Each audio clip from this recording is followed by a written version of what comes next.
Amen. Gloire à Jésus-Christ. Amen, amen. Est-ce qu'on peut se tenir debout? Amen. Alléluia.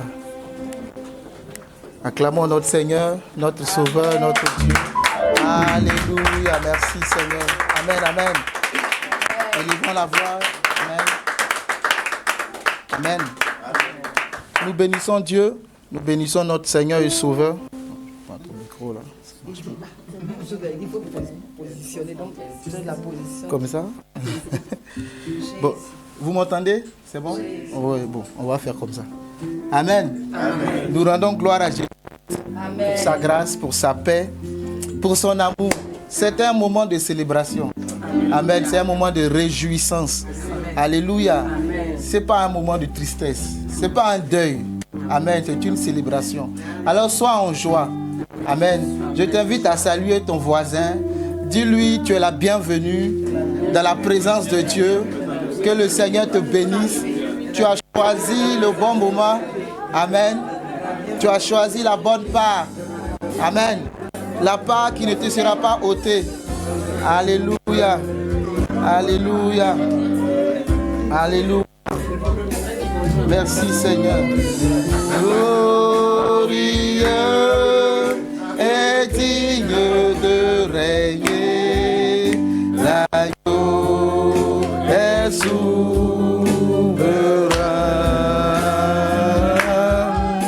Nous élevons nos voix pour l'adorer. L'agneau est souverain.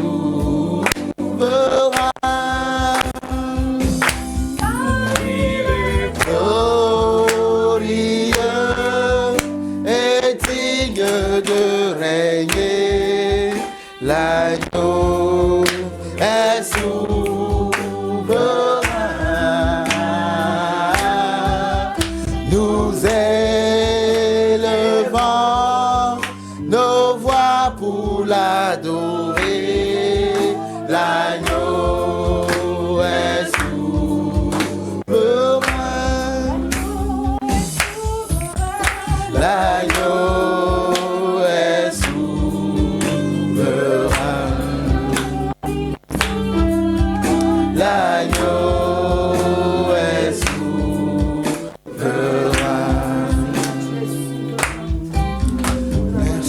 Esprit, merci Jésus. Élève la voix et bénis l'agneau, bénis Jésus, celui qui nous a donné la vie, celui par qui nous sommes, Seigneur, cet après-midi. Nous te rendons gloire, Jésus, nous te rendons gloire, Adonai. Merci pour ta présence, merci parce que tu es avec nous. Ton nom est Emmanuel, Dieu avec nous. Ton nom est Emmanuel, Dieu avec nous. Merci pour ta présence, merci pour ta présence dans le nom de Jésus-Christ de Nazareth. Sois loué, sois exalté. Merci Saint-Esprit. Merci Saint-Esprit de Dieu. Rababa manderebo skintayaba sotorobo. Labaya derebo skintalaraba skinterebo. Lebraske terebroskoto rababa. Merci Seigneur, merci Jésus. Merci Saint-Esprit, merci Papa. Que ton nom soit béni Jésus. Merci Saint-Esprit. Merci Seigneur. Alléluia. Amen. Alléluia. Amen, amen, amen, amen, amen, amen. Alléluia. Que Dieu vous bénisse abondamment. Vous pouvez vous asseoir. Acclamez-vous vous-même. Voilà. Alléluia. Vous êtes bénis. Amen. Que Dieu vous bénisse. Amen. Amen. J'ai la lourde responsabilité de partager le message. Amen. Et je bénis Dieu pour cette grâce. Tout est grâce. Amen. Je te pose une question. Moi, c'est le disciple du Seigneur Jésus, Ilassa Nyampa. Amen. Je suis disciple de Jésus-Christ. Amen. Si je te demandais pourquoi est-ce que tu es là cet après-midi, quelle serait ta réponse? Oui. Pourquoi tu es là? Pour notre mère. Pour l'adorer. Amen. Oui. Il mérite d'être adoré. Il mérite d'être loué. Et qu'est-ce qui nous réunit? Quel est notre sujet principal? L'ordination de qui? Maman Christine, acclamons le Seigneur. Alléluia. Amen, amen, amen. Amen. Merci Seigneur pour Maman Christine. Merci pour ce temps. Amen. Quand on lit les textes bibliques, amen, nous sommes tous chrétiens ici, n'est-ce pas? Nous avons confessé Christ comme Seigneur et Sauveur. Amen. Nous tous, hein? Amen. Amen. Donc, on peut donc décoller. Amen. Beaucoup de personnes chrétiennes confondent souvent consécration et ordination. Amen. Mais dans les Écritures, on voit nettement la différence. Amen. L'ordination crée l'appel. Amen. L'ordination, ce n'est pas la consécration. Et la consécration, ce n'est pas l'ordination. Amen. Amen. La consécration, c'est ce que Dieu a fait. Amen. Et l'ordination, c'est ce que l'Église reconnaît. Amen. C'est ce que l'Église reconnaît. C'est ça l'ordination. Mais la consécration, elle est verticale. Il n'y a pas l'action de l'homme dans la consécration. C'est Dieu qui choisit. C'est Dieu qui appelle. Et ensuite, par cette consécration, la consécration qui veut dire être mise à part pour Dieu, l'Église va témoigner, va reconnaître qu'effectivement, cette personne est choisie de Dieu. Donc l'ordination est horizontale. Amen. Amen. Donc on va essayer rapidement, pour le temps qui m'est accordé, de regarder, avec les textes bien sûr, quelles sont ces différences majeures. Quand vous regardez en hébreu, l'hébreu ancien, vous avez le mot kadash, qui veut dire séparer, mettre à part, qui veut dire réserver pour un usage spécifique, mais mis à part totalement. Un texte pour nous aider, c'est Exode 28, 41. Exode 28, verset 41. Exode 28, le verset 41. Qui dit la Bible. Si quelqu'un a trouvé, tu peux lire.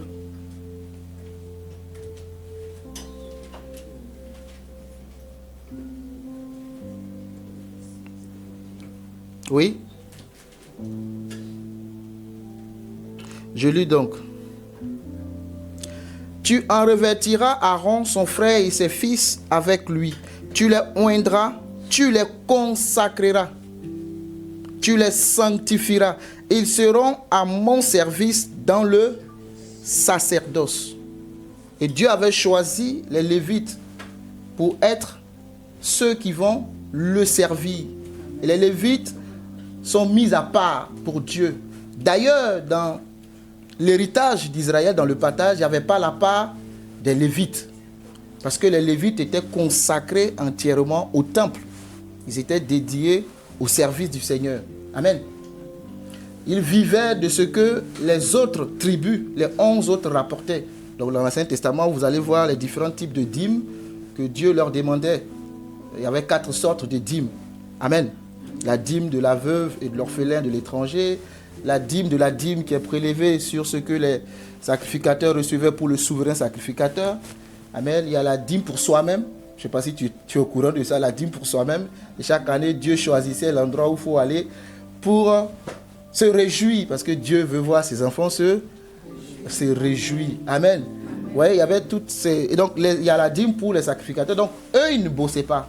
Ils étaient consacrés au service du Seigneur. Amen. Donc, clairement, le texte dit, tu les consacreras pour qu'ils soient à mon service. Ils sont mis à part pour me servir. La consécration change la destination, pas la nature. Amen. Nous sommes des humains. La consécration ne change pas notre nature humaine, mais la consécration change notre orientation, notre destination. Ça veut dire que nous sommes mis à part uniquement pour servir Dieu. Les intérêts qui priment, ce sont ceux de... Tu es avec moi? J'aime quand tu participes. Amen. Comme ça, tu vas te concentrer. Amen. Donc, un homme consacré reste humain. C'est pour ça qu'on dit homme de Dieu. Il y a homme d'abord. Homme de Dieu. Amen. Mais sa vie est orientée vers Dieu. C'est ça la grande différence. Sa vie est orientée vers Dieu. Et le but de sa vie, c'est Dieu. Sa raison d'être, c'est Dieu. Quand il respire, c'est Dieu. Il se lève le matin, c'est Dieu. Tout ce qu'il fait, c'est Dieu. Amen. Et il y a un autre mot que j'ai soulevé, qui est une expression sacerdotale clé. C'est le mot milliard, qui veut dire remplir la main. Nous lisons Exode 29, 9. Il est dit consacré. On va lire le texte, Exode 29, 9. Juste le chapitre suivant. Je vais lire pour toi. Il est dit, tu mettras une ceinture à Aaron et à ses fils, tu les attacheras des bonnets aux fils d'Aaron. Le sacerdoce, vous voyez, le sacerdoce leur appartiendra par une loi perpétuelle. Le sacerdoce leur appartiendra par une loi perpétuelle. Vous voyez un peu, c'est perpétuel le sacerdoce. Le sacerdoce, il est perpétuel. Christ est venu, Jésus, et Jésus a changé la dispensation. Mais le fonctionnement demeure. Mais la manière a changé, mais le sacerdoce, il demeure. Il n'a pas pris fin, le sacerdoce. Et nous faisons la fonction de sacrificateur. Pas selon l'ordre de Lévi, mais selon l'ordre de je te sens pas là, de Jésus. Jésus a fait son ministère selon l'ordre de Melchisédek, qui était roi de Salem. Acclame Jésus. Amen. Il était roi de Salem. Donc les pasteurs aujourd'hui, ils font la sacrificature sous Jésus-Christ, qui est le maître. Amen. Donc, le mot sacerdoce ici, vous voyez, c'est confier une responsabilité. Mettre une charge dans la main. On te confie une charge, en fait, une responsabilité. Ça, c'est l'Ancien Testament. Dans le Nouveau Testament, on retrouve ce même mot en grec, parce que le Nouveau Testament, c'est en grec, n'est-ce pas? L'Ancien, c'est en hébreu. Et dans le grec, vous avez le mot agaïzo, qui veut dire consacrer, qui veut dire sanctifier. Jean 17, verset 19, Jésus dit, je me consacre moi-même pour eux. Je me consacre moi-même pour eux. Ça ne veut pas dire que Jésus est impur, mais ça veut dire qu'il s'offre entièrement. Se consacrer, ça ne veut pas dire que tu es impur, mais c'est parce que tu te mets à part. La consécration, c'est une disposition totale à Dieu. Tu ne vis plus pour toi-même. Tu vis pour lui. C'est ça la consécration. Et ça, comme je vous l'ai dit, il n'y a pas l'action de l'homme dans la consécration. C'est Dieu qui consacre. Il y a plusieurs exemples bibliques. Amen, qu'on peut citer. Jérémie dit, tu m'as choisi bien avant que je ne sois, Jérémie 1, formé dans le sein de ma mère. Amen. Tu m'as mis à part, tu m'as consacré. Ce n'est pas sa maman qui a décidé. Ce n'est pas son papa qui a décidé. On ne décide pas que tu es consacré. Un homme ne peut pas décider. Bon, je décide que tu es consacré. Ça ne marche pas comme ça. C'est Dieu qui décide. C'est lui seul qui a l'autorité pour décider, qui a le pouvoir de décision. Vous voyez, on ne peut pas choisir nous-mêmes. Comme tu parles bien, je décide que. Non, ça n'a rien à voir avec les qualités humaines. Tout à voir avec Dieu lui seul. Amen. Donc, la consécration, c'est la mise à part totale pour un usage précis avec une responsabilité réelle, sans suppression de la fragilité humaine. On est des humains. Et les humains sont sujets à des faiblesses. Il peut nous arriver de faillir. Mais ça ne veut pas dire qu'on a perdu notre consécration. Amen. Tous les grands hommes de Dieu dans la Bible ont eu des moments de faiblesse. Et tous, sans exception. Le seul qui n'a pas failli, c'est Christ, Jésus. C'est pourquoi il est le modèle parfait. Et je pense que c'est fait exprès. pour montrer la faiblesse de l'homme. Amen. Donc, être consacré ne veut pas dire que tu deviens un super-héros qui a un bouclier avec lequel tout devient, comment dire ça, ta vie devient une vie sans soucis, sans problème, sans... Non, c'est pas vrai. Amen. C'est pas vrai. Donc, c'est ça la consécration. Maintenant, je vous ai parlé de l'ordination, c'est pour ça qu'on est là. Donc, comme je vous dis, il y a une différence. J'ai commencé par la consécration pour que tu comprennes. Et ensuite, l'ordination, c'est quoi? La Bible n'utilise pas un mot technique, mais c'est un ensemble d'actes visibles. Il n'y a pas de mot technique bibliquement pour l'ordination. Mais quand vous lisez les textes, ça vous donne une idée de ce que c'est l'ordination. Quand on regarde dans l'Ancien Testament, on voit la notion de l'onction publique. On va y revenir avec le cas de David. Amen. Une imposition symbolique, une reconnaissance communautaire. C'est ça l'ordination. Nombre 27, le verset 18 à 23. Je vais lire. Nombre 27. Est-ce que vous me suivez? C'est bon? Ça se passe bien? Que Dieu soit béni. Nombre 18. Oui, verset 27. Pardon, Nombre 27 plutôt, verset 18 à 23. Nombre 27, verset 18 à 23. Je lis. L'Éternel dit à Moïse, prends Josué, fils de Nun, homme en qui réside l'Esprit, et tu poseras ta main sur lui. Vous voyez? Tu le placeras devant le sacrificateur Éléazar et devant toute l'assemblée, et tu lui donneras des ordres sous leurs yeux. Tu le rendras participant de ta dignité, afin que toute l'assemblée des enfants d'Israël l'écoute.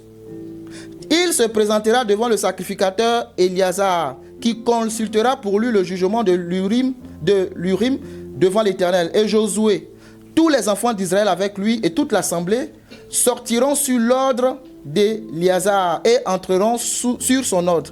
Moïse fit ce que l'Éternel lui avait ordonné. Il prit Josué et le plaça devant le sacrificateur Éléazar et devant toute l'assemblée. Il posa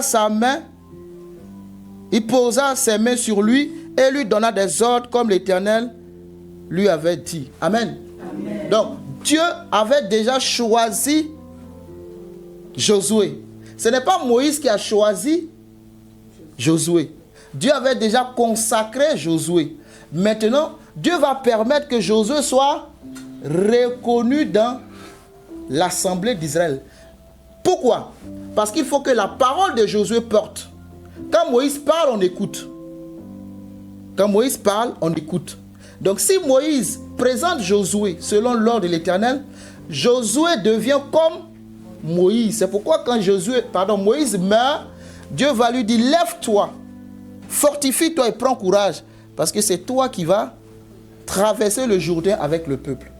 Moïse pleurait. C'est normal, il a perdu son mentor. Josué pleurait, il a perdu son mentor Moïse. Et Dieu va lui dire, fortifie-toi et prends courage. Ne t'ai-je pas dit, fortifie-toi. Il avait l'esprit, il avait la consécration, mais il était dans un moment de faiblesse, de deuil. Et ce texte souvent me fait rire parce que le verset 9 de Josué 1, on voit un peu comme Dieu qui vient lui donner un ordre. Ne t'ai-je pas dit, fortifie-toi? Je dis, oh, mais il est en deuil. Doucement. Il est en deuil, n'est-ce pas? Quand on est en deuil, on veut quand même... Mais on a l'impression que fortifie-toi. Et Josué qui comprend se lève tout de suite. Il est remonté. La personne qui peut fortifier dans le deuil, en réalité, c'est que Dieu lui seul. Amen. Amen. Donc ici, il est remonté et maintenant, il donne des ordres aux officiers, à l'assemblée. Il dit, préparez des provisions, car dans 3 jours, nous levons le camp. L'homme de Dieu a été remonté par Dieu. Et lui, à son tour, va remonter le peuple. Amen. C'est comme ça que Dieu a choisi et consacré Josué. Ça, c'est l'Ancien Testament, un exemple que j'ai pris. Dans le Nouveau Testament, on voit l'imposition des mains. On voit des prières officielles. On voit des envois. Amen. Actes des Apôtres 13, versets 2 à 3. On va lire Actes des Apôtres 13, versets 2 à 3. Acte 13. Il est écrit, alors après avoir prié et jeûné, je reprends un peu plus haut pour que tu comprennes, verset 2. Pendant qu'ils servaient le Seigneur dans leur ministère et qu'ils jeûnaient, le Saint-Esprit dit, mettez-moi à part Barnabas et Saul pour l'œuvre à laquelle je les ai appelés. Donc, ils avaient déjà été choisis par Dieu. Maintenant, mettez-les à part. Donc, il y a une reconnaissance communautaire. Alors, après avoir jeûné et prié, ils veulent vraiment, spirituellement, valider ce qui vient d'être dit. Il leur imposait les mains et les laissait partir. Oui, il leur imposait les mains. Donc, dans la communauté où ils étaient, on a reconnu que ceux-là sont choisis de Dieu. Une fois même, toujours dans l'Acte des Apôtres, ils étaient allés quelque part prêcher, puis il y avait une femme qui était là, qui avait l'esprit de Python, qui disait, ceux-là sont des hommes de Dieu.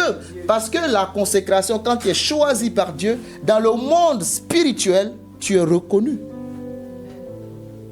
Amen. Amen. Tu es reconnu, tu es validé dans le monde spirituel. Un autre exemple, il y a eu des enfants qui sont allés chasser des démons. Au nom de Jésus-Christ que Paul prêche. Ils ont dit aux démons là, au monsieur qui était sous l'emprise démoniaque, nous te chassons au nom de Jésus. Que Paul prêche, sort. Les démons ont dit, mais les gars, qui êtes-vous? Je sais qui est Jésus. Je sais qui est Paul. Mais vous, qui êtes-vous? On ne chasse pas le démon parce qu'on a entendu Paul chasser le démon. On chasse le démon parce qu'on a reçu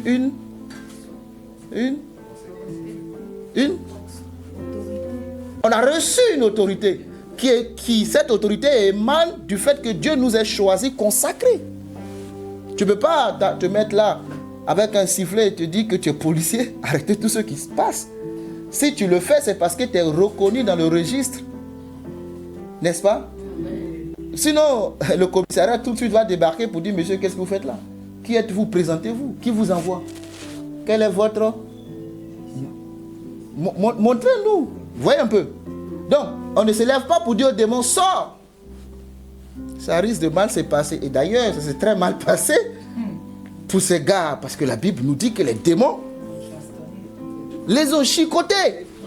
Parce que dans le règne spirituel, c'est une question de loi et de principe. Il n'y a ni sentiment, ni émotion. Si tu ne connais pas les principes, la loi d'ailleurs dit que ce n'est pas parce que tu ignores la loi que la loi ne va pas ça. Peut-être tu vas aller demander pardon, mais la loi doit s'appliquer. Donc ici, Dieu appelle Barnabas et Saul, qui devient Paul plus tard. Amen. Et l'église d'Antioche les envoie parce qu'ils reconnaissent que Dieu les a choisis. Donc l'ordination ici, c'est une reconnaissance publique par la communauté. On reconnaît. Amen. Amen. Mais on n'a pas décidé. Dieu a décidé de consacrer et nous, on reconnaît. Donc, l'ordination n'est pas l'appel de ce fait. La consécration, c'est l'appel.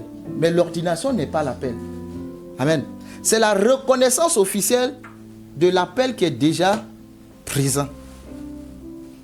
C'est ça l'ordination. L'appel est déjà là. L'ordination ne peut pas créer l'appel. Mais l'ordination confirme l'appel par la communauté. Attends, je fais cette parenthèse. La consécration, qu'elle soit secrète ou publique, elle demeure. On n'a pas besoin qu'il y ait une cérémonie ou pas. Dès le sein de ta mère, tu es choisi et consacré. Ça, qu'il y ait cérémonie officielle ou pas, tu es consacré. Mais dans la communauté, il y a une reconnaissance officielle par rapport à cette personne pour dire qu'effectivement, nous attestons. Amen. Donc, l'ordination, c'est l'acte de l'Église qui vient pour, je n'ai pas envie de dire valider, mais qui cautionne. Amen. Ce que Dieu a déjà fait dans le secret.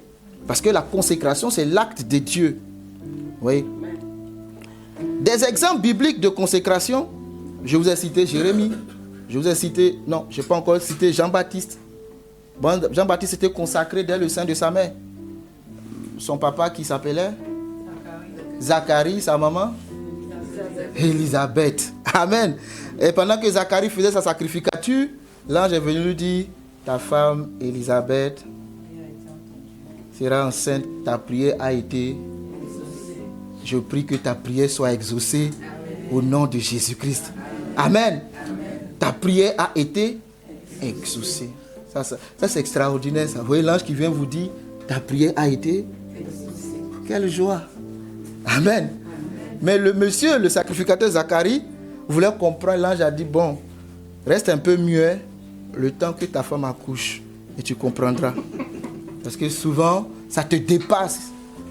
Il faut te taire un peu. Amen. Il dit, comment cela se fait? Ah, ma femme est vieille, moi je suis vieux. L'ange dit, ok, je me tiens dans la présence de Dieu. Autrement dit, je prends Dieu à témoin. Je ne viens pas de moi-même. Maintenant, comme tu questionnes, et c'est légitime. Je suis vieux. Ma femme est vieille. Comment on va faire pour avoir un enfant? D'ici, je ne ferme pas la bouche de ce type-là. Ça va mal se passer. Amen.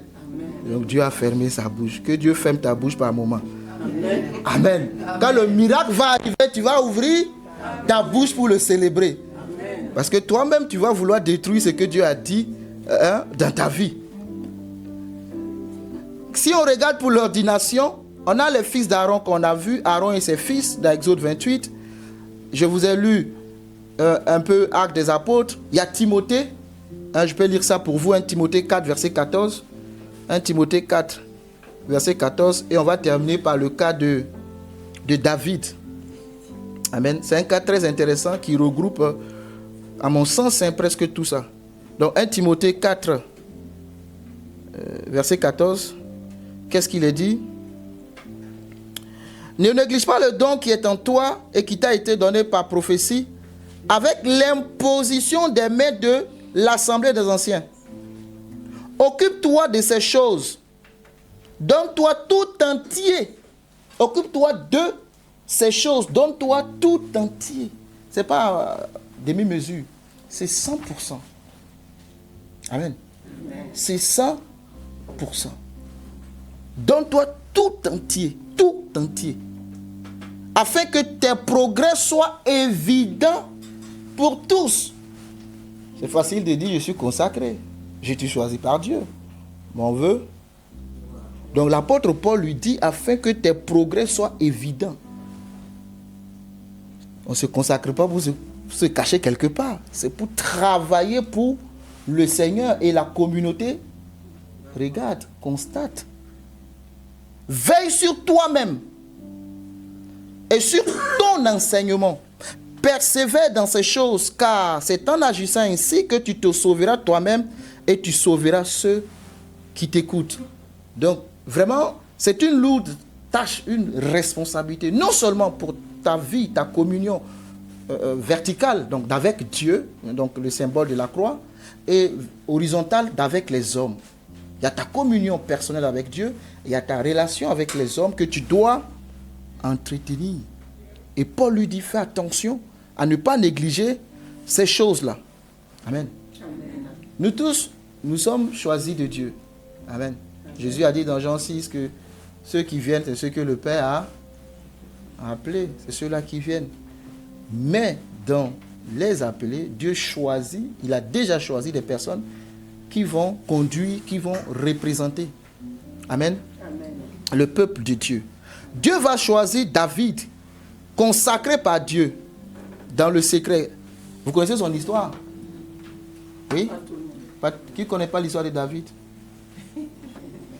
David est un grand roi, il s'est levé pour danser. David est un grand roi, il s'est levé pour danser. Hein? C'est terminé? Amen. Il faut chanter, il faut louer Dieu. Amen. Quand on est dans la présence de Dieu, laissez-vous aller. Déjà, la vie nous stresse dehors. Tu viens encore dans la présence de Dieu, tu es stressé, tu es coincé. Libère-toi. Amen. Quels que soient les soucis, libère-toi. Relâche-toi. Tu es dans la présence de ton Père. Le grand David s'est levé, il a dansé. Amen. Nous lisons 1 Samuel 16, 12 à 13. Samuel prit la corne d'huile éloignée au milieu de ses frères. L'Esprit de Dieu saisit David à partir de ce jour-là. Je suis allé directement dans l'action, mais David était un berger qui suivait les brebis de son père. Et apparemment, selon les récits bibliques, on voit que c'est lui tout le temps qui allait en brousse avec les brebis. Et Dieu va dire à Samuel, Samuel qui est le grand prophète, fils de Anne. Si tu ne disais pas ça, ça allait m'étonner. Amen. Fils de Anne, Anne qui avait pour époux Elkana. Anne était stérile. Et puis elle n'arrivait pas à concevoir. Elle avait une coépouse du nom de Pénina. Moi j'aime Pénina. Pénina t'amène à comprendre que ton Dieu est grand. Pénina t'amène dans la prière. Amen. S'il n'y a pas Pénina, il n'y aura pas Samuel. Pénina se moquait d'elle. Pénina la mortifiait. La Bible déclare que chaque année c'était comme ça. Un jour, elle en avait marre. Son mari lui dit, écoute, est-ce que je ne suis pas mieux que 10 fils? Mais le monsieur ne comprend pas la douleur de la femme. Parce que lui, il a des enfants avec l'autre femme. Donc il est comblé de tous côtés.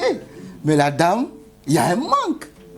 Est-ce que tu pleures? Et pour combler ce vide, le monsieur lui donne la double portion. Vous pensez que ça pouvait remplacer le vide qu'elle ressentait, la souffrance qu'elle encaissait? Il y a un vide que personne ne peut combler si ce n'est Dieu lui-même. Personne. Tout ce qu'on va te donner ne pourra jamais combler ce vide. C'est Dieu seul. Et donc cette année-là, ils sont montés encore comme d'habitude. Et Anne dit, j'ai trop mangé, j'arrête de bouffer. Allez-y manger. C'est toi qui décides pour que la chose change. Amen. C'est quand tu vas décider que ça va changer. Parce que les gens ne comprennent pas ce que tu vis. Ils ne comprendront pas d'ailleurs. Même ton époux ne comprend pas. Pourquoi tu pleures pour un enfant? Mais Pénina a des enfants. Mais elle ne se sent pas concernée. Et elle va aller dans le temple prier. Et ce jour-là, le sacrificateur Élie, qui pensait qu'il était ivre, parce qu'il a l'amertume dans le cœur, va lui dire, ok, vas-y que le Dieu que tu as prié là, exauce ta prière. C'est comme ça que, gloire à Dieu, Samuel est arrivé. Et Samuel fut un grand prophète. Amen. Les choses qui sont obtenues dans la souffrance sont des choses de valeur. Regardez toutes les femmes qui ont été stériles dans la Bible. Regardez toutes les femmes qui étaient stériles dans la Bible. Regardez les enfants qu'elles ont portés. Prenez Rachel, qui était Joseph. Qui était Joseph? Il a terminé comment? Prenez l'ancêtre Sarah. C'est qui est venu? Vous voyez, c'est des hommes de destinée. Parce que la destinée s'enfonce dans la douleur. Amen. Que Dieu te fortifie dans ta destinée au nom de Jésus-Christ. Donc David est choisi par Dieu. David, quand on lit le texte, sa vie est un peu bizarre. Amen. Mais ce jour-là, Samuel a dit, est-ce là tous tes enfants? Parce qu'il a fait passer tous les enfants dans la maison d'Isaïe. Il dit, mais il est où l'autre? Parce que lui voulait oindre Eliab. Eliab était beau, il était grand de taille. Et Dieu lui a dit, fais attention, l'homme regarde à l'apparence, mais Dieu regarde au cœur. Et le monsieur a oublié, ils sont allés l'appeler, monsieur David. David est venu. Et le texte nous dit, Samuel a pris la corne d'huile et éloigné au milieu de ses frères, l'homme qui était en brousse.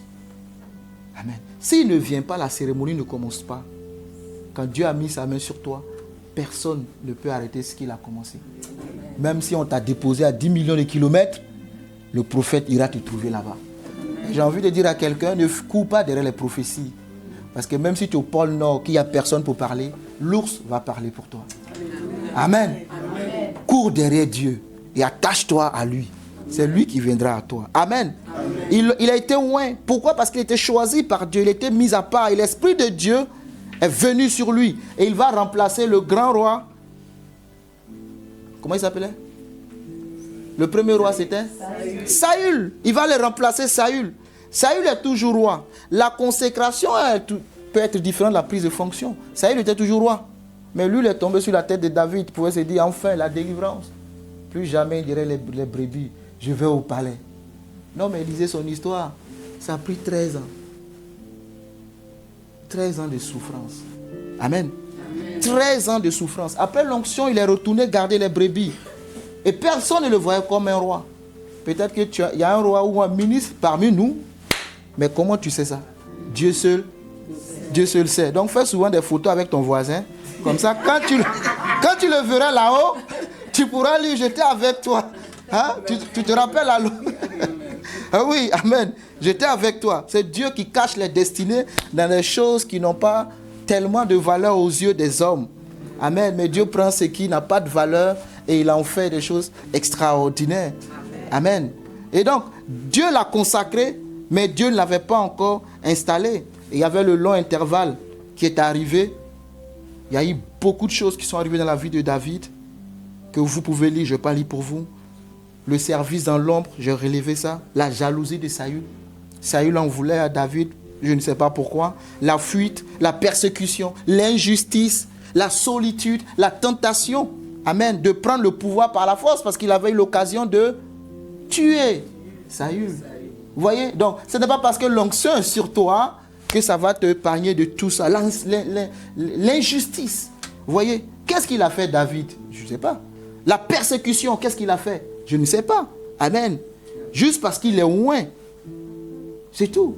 Quand l'onction est dans ta vie, c'est comme ça que tu seras persécuté. Mais prenez courage, disait Jésus, car j'ai vaincu le monde. Amen. Il refuse d'aller avant le temps que Dieu avait décidé pour lui. David avait des occasions claires dans 1 Samuel 24:7. Mais il dit, je ne porterai pas la main sur loin de l'Éternel. Et David comprend quelque chose qui était fondamental. Être consacré ne donne pas le droit de forcer le temps de Dieu. Amen. Amen. Il aurait pu dire, Dieu m'a oint, j'ai le droit de l'éliminer et de m'asseoir. Il n'y a pas de coup d'État dans le royaume de Dieu. Amen. Le coup d'État, c'est chez les hommes. Amen. Il n'y a pas de coup d'État. Donc la consécration authentique produit la retenue, pas la précipitation. Amen. Et l'ordination, c'est la reconnaissance progressive et publique. D'abord, il a été ordonné devant ses frères. Amen. Et ensuite, il a été ordonné sur Juda. Vous avez 2 Samuel 2:4. Les hommes de Juda vinrent et oignirent David pour roi sur la maison de Juda. C'est une reconnaissance humaine qui est officielle, mais partielle. C'était géographiquement limité d'abord dans la maison de son père, ensuite sur la tribu de Juda. Donc, et enfin, il va être ordonné sur tout Israël. Amen. Nous lisons ça dans 2 Samuel 5, verset 3. Tous les anciens d'Israël vinrent vers le roi à Hébron et il oignit David pour roi sur Israël. Donc cette fois-ci, tout le peuple le reconnaît. L'alliance est publique et la fonction est pleinement établie. Amen. L'ordination, c'est la reconnaissance communautaire de ce que Dieu a déjà fait. C'est pas ce que Dieu va faire, c'est ce que Dieu a déjà fait. Maintenant, pourquoi David était un modèle clé pour l'Église? Dieu peut consacrer très tôt, l'ordination peut venir beaucoup plus tard. Amen. Le temps entre les deux est formateur. La consécration n'autorise jamais la rébellion. Le respect de l'ordre protège l'âme. Quand tu es loin consacré, tu as envie tout de suite. Mais avec Dieu, c'est son timing qui compte. Donc le caractère est forgé avant la couronne. Amen. En résumé, pour m'arrêter, David a été consacré par Dieu avant d'être ordonné par les hommes. Il a prouvé sa consécration en refusant de forcer son ordination. On a vu des rois au temps de David, ses enfants plutôt, qui voulaient prendre le trône. Ils se battaient même alors que papa était là pour monter sur le trône. L'onction sans patience produit des tyrans. L'onction éprouvée par le temps produit des bergers rois. Amen. Amen. Dieu consacre dans le désert et l'Église ordonne dans l'ordre. Pas dans le désordre, parce que notre Dieu est un Dieu d'ordre. Et c'est ainsi que le royaume avance avec humilité. Donc l'ordination ne crée pas l'appel, elle reconnaît déjà une vie déjà au fait. C'est ça l'ordination. La consécration, c'est l'appel, la mise à part pour Dieu. L'ordination, c'est la reconnaissance officielle de cet appel par l'Église. L'une peut exister sans l'autre. Mais une ordination saine repose toujours sur une consécration. Amen. Dieu consacre avant que l'Église ordonne, et l'Église ordonne ce que Dieu a consacré. Amen. Que Dieu vous bénisse abondamment. Amen. Et que sa paix demeure avec vous. Amen. Amen. Amen. Mais tu restes là. Merci beaucoup. Reste là. Amen. On va chanter à Dieu soit la gloire. Pour ça, on se met debout tous. C'est quel temps? À Dieu soit la gloire.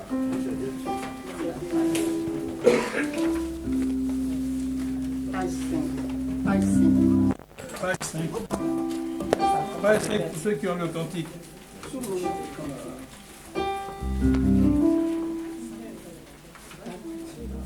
À Dieu soit la gloire au son. On chante ensemble, hein? Pour ceux qui connaissent, les autres suivent. À Dieu soit la gloire pour son grand amour, car de sa victoire s'est levé le jour. Jésus, à ma place, est mort sur la croix. Il donne sa grâce à celui qui croit. Gloire à Dieu, gloire à Dieu, Terre écoute sa voix. Gloire à Dieu, gloire à Dieu. Oui, toi, ô venez au Père, Jésus est vainqueur, que toute la terre chante dans son honneur. La foi et l'espérance ont chassé la peur. Une paix immense remplit notre cœur. Selon sa promesse, Jésus changera. N'ayant l'allégresse quand il revient. Adieu. Dieu, terre écoute sa voix.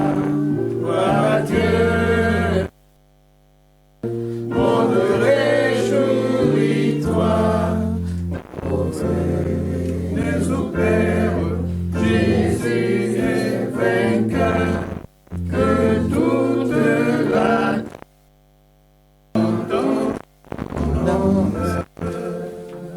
Amen. Amen. Alléluia. Amen. Homme de Dieu, tu vas prier parce que ce que tu as prêché, tu nous as fait comprendre l'importance de la consécration qui est faite par Dieu lui-même d'abord, et puis l'ordination qui est faite par les hommes, c'est-à-dire la reconnaissance de ce que Dieu a déjà consacré.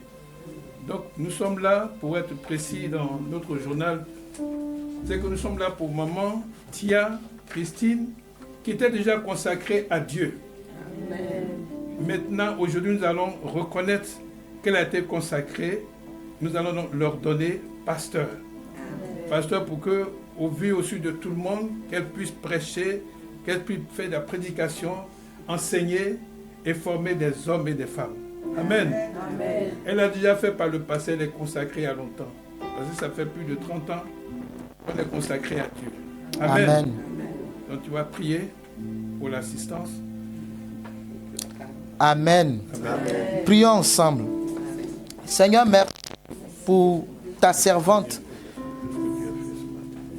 Merci pour maman Christine que tu as consacrée, Seigneur.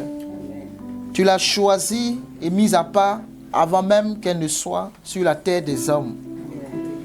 Seigneur, selon le témoignage que nous venons d'écouter, plus de 30 ans de consécration. Amen.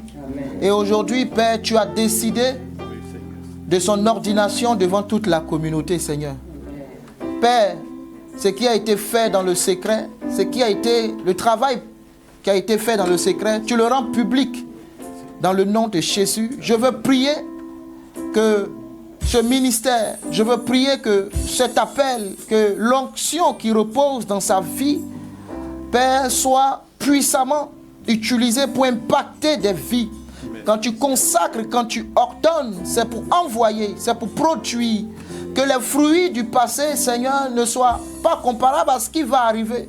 Que tu puisses faire encore des choses extraordinaires. Au nom de Jésus-Christ de Nazareth. Quand on est consacré, Père, nous le savons que nous devenons la cible de l'ennemi.